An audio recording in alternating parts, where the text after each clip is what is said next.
Hi అండి అందరికీ నేను మీ కుకింగ్ విత్ హిమ ఈరోజు వీడియోలో వచ్చేసి స్వీట్ కార్న్తో పకోడీ చేశానండి. చాలా సూపర్ టేస్టీగా వచ్చింది స్వీట్ కార్న్ పకోడీ. నచ్చినట్లయితే ఒకసారి ట్రై చేయండి. మనకి ఎంతవరకు క్వాంటిటీ కావాలో అంతవరకు స్వీట్ కార్న్ తీసేసుకుంటే సరిపోతుందండి. నేను వచ్చేసి చిన్నవి 2 తీసేసుకున్నాను. 2 తీసేసుకొని ఇలా వాటిని బాయిల్ చేసుకుంటే సరిపోతుందండి. మరీ హెవీగా బాయిల్ చేయాల్సిన అవసరం లేదు. బాయిల్ చేసేటప్పుడు ఒక చిటికెడ వరకు ఉప్పు యాడ్ చేస్తే సరిపోతుంది. కాస్త సాల్ట్ యాడ్ చేసేసుకొని బాయిల్ చేసేసుకుంటే సరిపోతుంది. మరీ హెవీగా బాయిల్ చేయకుండా ఒక 1 or 2 minutes బాయిల్ చేస్తే కొంచెం లైట్గా హీట్ అయిపోతే సరిపోతుందండి. ఎందుకంటే అవి లాతేవి కదా అండి, తొందరనే కుక్ అయిపోతాయి, బాయిల్ అయిపోతాయి. సో అందుకనేసి మరీ హెవీగా మాత్రం బాయిల్ చేయకండి. మామూలుగా 1 or 2 minutes వరకు బాయిల్ చేసేసుకుంటే సరిపోతుంది.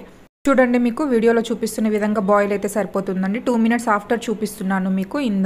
2 minutes ఆఫ్టర్లో చూడండి ఎంత చక్కగా మంచిగా కుక్ అయిపోయాయో మనకి. ఈ విధంగా బాయిల్ అయితే సరిపోతుంది. సో బాయిల్ అయిన వాటిని ఇలా జల్లడ ఉంటుంది కదా అని మన ఇంట్లో మామూలుగా ఆ జల్లడతో తీసేసుకుంటే సరిపోతుంది.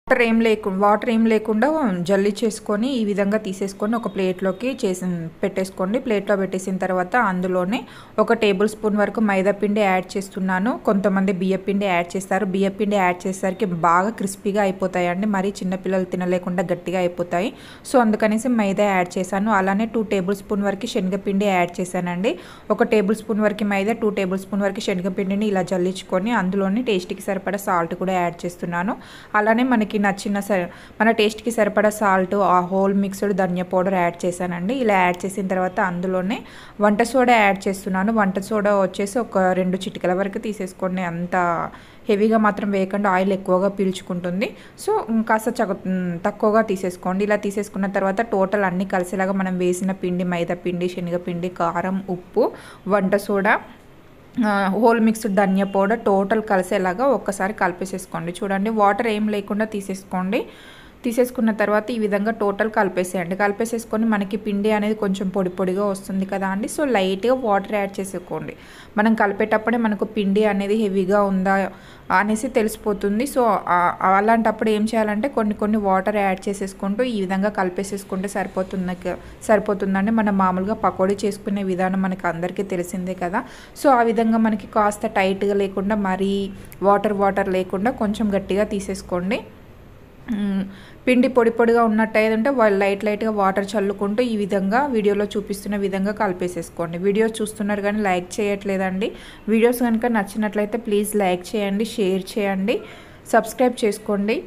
సో ఈ విధంగా చూడండి, వీడియోలో చూపిస్తున్న విధంగా ఏ విధంగా వస్తుంది చూస్తూ ఉంటేనే చూడండి ఇలా ముద్దలాగా వచ్చేసిన తర్వాత మరీ మెత్తగా మాత్రం తీసుకోకండి. ఎందుకంటే మరీ మెత్తగా తీసేసుకున్నా కూడా వాటర్ లిక్విడ్ క్వాంటిటీ అనేది ఎక్కువైపోయి అంత టేస్ట్ అనేది రాదు. ఒకవేళ బై మిస్టేక్లో మీరు వాటర్ ఎక్కువ తీసేసుకున్నా కూడా వాటర్ ఎక్కువ అయ్యాని బాధపడకండి. ఇంకాస్త పిండి యాడ్ చేసేసుకోండి. పిండి యాడ్ చేసేస్తే సరిపోతుంది. మళ్ళీ పొడి పొడిగా అయిపోతుంది. సో ఈ విధంగా వీడియోలో చూపిస్తున్న విధంగా కలిపేసేసుకుంటే సరిపోతుందండి. సో ఇప్పుడు పర్ఫెక్ట్గా వచ్చింది మనకి. ఇప్పుడు దీన్ని డీప్ ఫ్రై చేసేసుకుందామండి.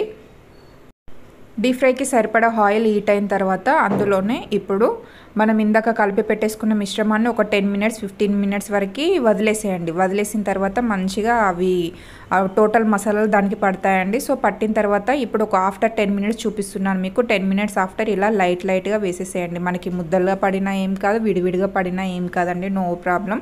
గట్టిగా అవుతాయని మాత్రం అనుకోకండి. ఎందుకంటే మనం బియ్యపిండి యాడ్ చేయలేదు కాబట్టి అంత క్రిస్పీగా ఉండవండి. మైదాపిండి, శనగపిండి యాడ్ చేసాం కాబట్టి లైట్ క్రిస్పీగా ఉంటాయి, కొంచెం మెత్తగా ఉంటాయి. పిల్లలు మరీ క్రిస్పీగా తిన్నా కూడా వాళ్ళకి స్టొమక్ పెయిన్ వస్తుంది కదా అండి. సో అందుకనేసి ఆ విధంగా కాకుండా మైదా పిండి యాడ్ చేశాను. ఇలా యాడ్ చేయడం వల్ల ఎక్కువ క్రిస్పీగా ఉండవు, లైట్ క్రిస్పీగా ఉంటాయి, లైట్ మెత్తగా ఉంటాయి. చిన్న పిల్లలు ఈజీగా తినేయొచ్చండి.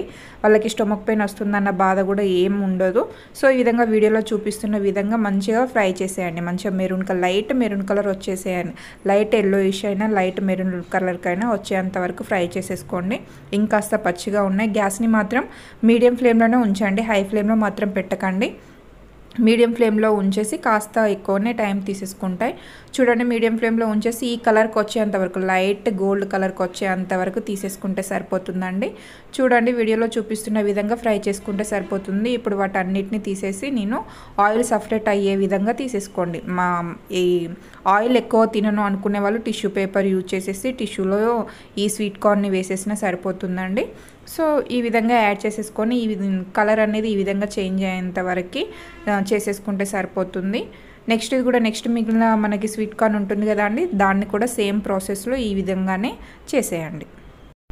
చూడండి నెక్స్ట్ సెకండ్ టైం మిగిలిన స్వీట్ కార్న్ కూడా వేసి చూపిస్తున్నానండి. వేసేటప్పుడు మాత్రం గ్యాస్ని సిమ్లో ఉంచేసేయండి. హై ఫ్లేమ్లో మీడియం ఫ్లేమ్లో పెట్టినా కూడా చిల్లుతూ పైన హ్యాండ్ పైన చిల్లుతూ ఉంటుందండి. సో అందుకనేసి గ్యాస్ని సిమ్లోనే ఉంచేసేయండి. సిమ్లో ఉంచేసి కాస్త వీటి కలర్ అనేది కాస్త లైట్గా చేంజ్ అయిన తర్వాత మీడియం ఫ్లేమ్లోకి పెట్టేసేయండి. మీడియం ఫ్లేమ్లో పెట్టేసి ఈ విధంగా వీడియోలో చూపిస్తున్న విధంగా మంచిగా కలర్ అనేది చేంజ్ అయ్యేంత వరకు light brown colour gold colour వచ్చేంత వరకు వేంపేసుకుంటే సరిపోతుందండి. చూడండి ఎంత క్రిస్పీగా వచ్చాయో. చూస్తూ ఉంటేనే పిల్లలు అనేది చాలా ఇష్టంగా తింటారండి. చూడండి ఎంత బాగా వచ్చినాయో. మరీ గట్టిగా ఉంటాయని మాత్రం అస్సలు అనుకోకండి, చాలా టేస్టీగా వచ్చింది. నచ్చినట్లయితే ఒకసారి ట్రై చేయండి. Thank you for watching.